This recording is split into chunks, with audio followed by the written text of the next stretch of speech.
رات کے کسی پہر اس کی آنکھ لگ گئی، اسے کچھ خبر نہ ہوئی، مگر جب اس کی آنکھ کھلی تو اس نے سب سے پہلے اپنے پاس سوئے عدنان کے وجود کو ٹٹولا۔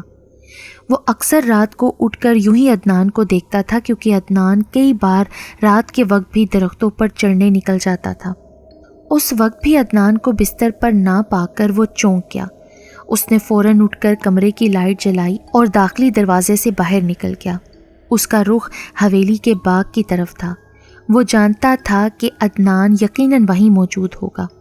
باغ میں مختلف قسم کے قداور درخت موجود تھے۔ وہ ایک ایک کر کے سب درختوں کا جائزہ لے کر آگے بڑھ رہا تھا، اور اس کام میں اسے کسی قسم کی دقت کا سامنا نہیں ہو رہا تھا، کیونکہ 14ویں رات کے چاند کی وجہ سے ہر چیز روشن تھی۔ یکدم اسے اپنے سر کے اوپر سے عدنان کے ہنسنے کی آواز سنائی دی۔ چودھری عثمان نے سر اٹھا کر اوپر دیکھا تو عدنان کئی فٹ لمبے بیری کے درخت کی شاخ پر بیٹھا تھا، مگر اس لمحے عثمان کا دھیان عدنان کی طرف نہیں تھا۔ اس کا چہرہ خوف سے سفید پڑنے لگا تھا، کیونکہ اس وقت وہ اس عجیب الخلقت مخلوق کو دیکھ رہا تھا جو کہ عدنان سے کچھ فاصلے پر موجود تھی۔ اس کے پورے جسم پر ریچھ کی طرح سیاہ بال تھے۔ اس کا پورا جسم کسی بن مانس کی طرح لمبا تڑنگا، مگر اس کی شکل بلی سے مشابہت رکھتی تھی۔ وہ کیا شے تھی؟ چودھری عثمان اسے کوئی بھی نام دینے سے قاصر تھا۔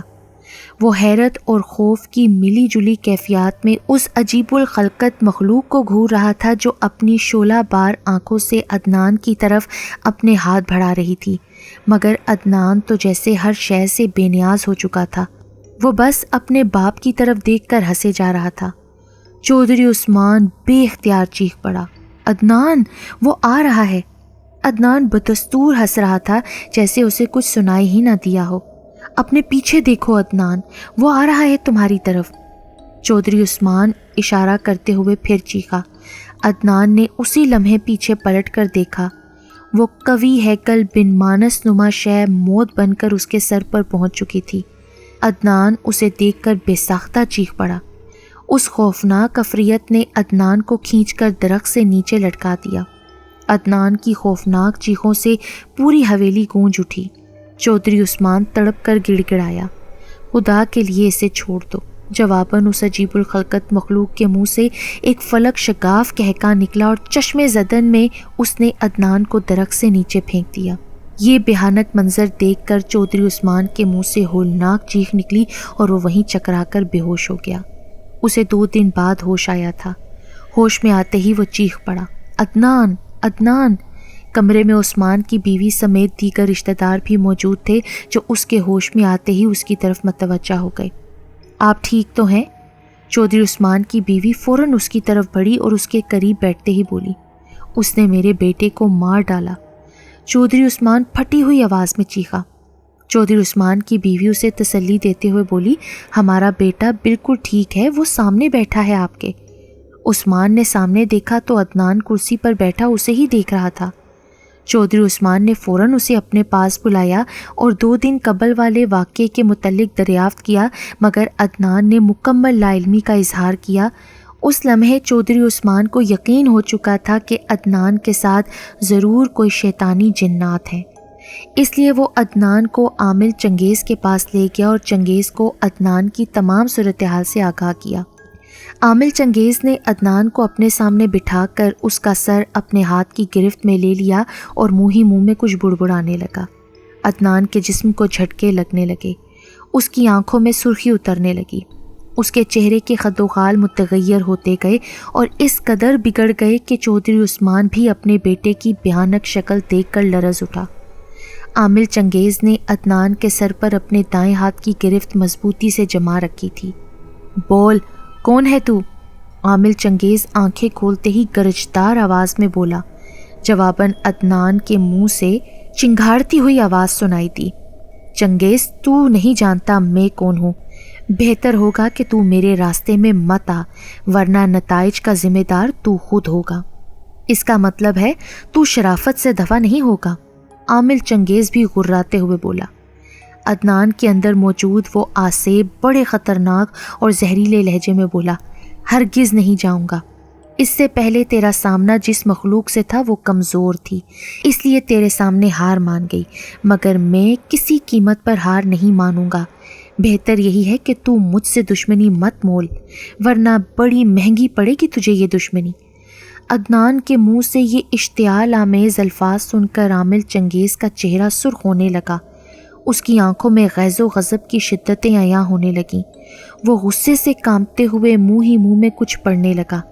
تھوڑی ہی دیر میں عدنان کے وجود سے دھواں اٹھنے لگا اور اس کے جسم کو یوں جھٹکے لگنے لگے جیسے اس کے جسم میں کسی نے کرنٹ چھوڑ دیا ہو۔ عدنان کی لاتعداد بھیانک اور ہولناک چیخوں سے پورا کمرہ گونج اٹھا۔ چودھری عثمان ایک طرف بیٹھا یہ منظر اپنی آنکھوں سے دیکھ رہا تھا۔ وہ خود پر ضبط کیے بیٹھا تھا۔ اس کے سامنے اس کے جگر کا ٹکڑا زمین پر بری طرح سے پچھاڑے کھا رہا تھا۔ چند لمحے بعد عدنان کی چیخیں مدھم پڑنے لگیں اور عدنان کا تڑپتا ہوا جسم زمین پر ساکت ہو گیا۔ اس کے چہرے کے بگڑتے ہوئے نقوش پھر سے معصومیت میں تبدیل ہو گئے۔ عامل چنگیز نے بڑے فاتحانہ انداز سے عدنان کے ساکت وجود کو دیکھا اور آہستہ آہستہ چلتا ہوا عدنان کے قریب آن کھڑا ہوا۔ پھر حقارت سے بولا، تیرا سارا غرور تہس نہس کر دیا نا میں نے، آخر ہار تیری ہی ہونی تھی۔ ابھی یہ الفاظ عامل چنگیز کے منہ سے ادا ہی ہوئے تھے کہ یک لخت عدنان کے چہرے کے خد و خال پھر سے بگڑ گئے اور اس نے پٹ سے آنکھیں کھول دیں اور اپنی سرخ سرخ آنکھوں سے عامل چنگیز کی طرف دیکھ کر تمسخر سے بولا، ہرگز نہیں، میں ہار ماننے والوں میں سے نہیں ہوں چنگیز۔ عدنان کے منہ سے بڑے بھیانک قہقہوں کا اخراج ہوا تو عامل چنگیز غصے سے تھر تھر کانپنے لگا۔ وہ اس غیر متوقع صورتحال کے لیے ہرگز تیار نہ تھا۔ اس ڈھیٹ آسیب کے سامنے پہلی بار اس کی تمام طاقتیں، اس کا سارا علم کمزور پڑ گیا تھا، مگر ہار ماننے والوں میں سے وہ بھی نہیں تھا۔ اس نے چودھری عثمان کو 7 دن عدنان کو اپنے پاس چھوڑنے کا کہا اور عدنان کے ارد گرد حصار کھینچ دیا۔ چودھری عثمان اپنے دل پر جبر کر کے عدنان کو عامل چنگیز کے پاس چھوڑ کر چلا گیا۔ عامل چنگیز کے پاس آنے والا یہ پہلا کیس تھا جس میں اس کا سامنا انتہائی طاقتور اور ضدی جن سے تھا جو کسی طرح سے بھی عدنان کے جسم کو چھوڑنے کو تیار نہیں تھا۔ مگر اب یہ معاملہ چنگیز کی انا کا تھا۔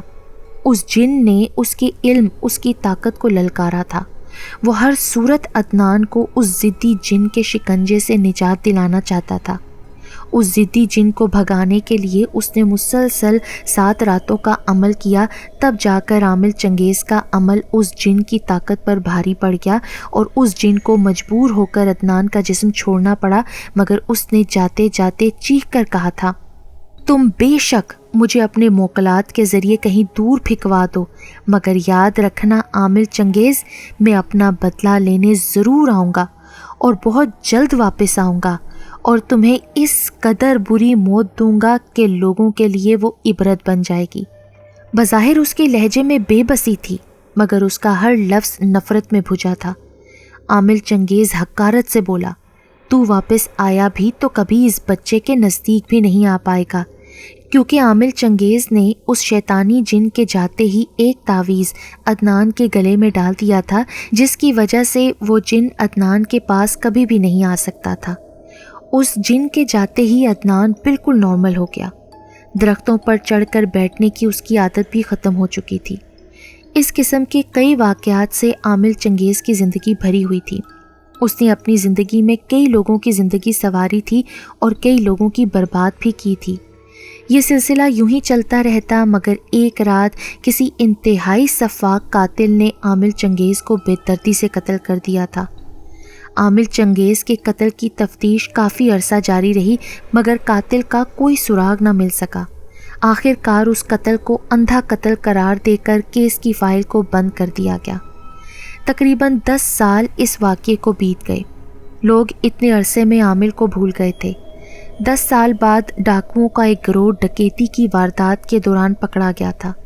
دوران تفتیش اس گروہ نے اپنے تمام جرائم کا اعتراف کیا اور یہ بھی بتایا کہ عامل چنگیز کے قتل میں بھی ان کا ہاتھ ہے۔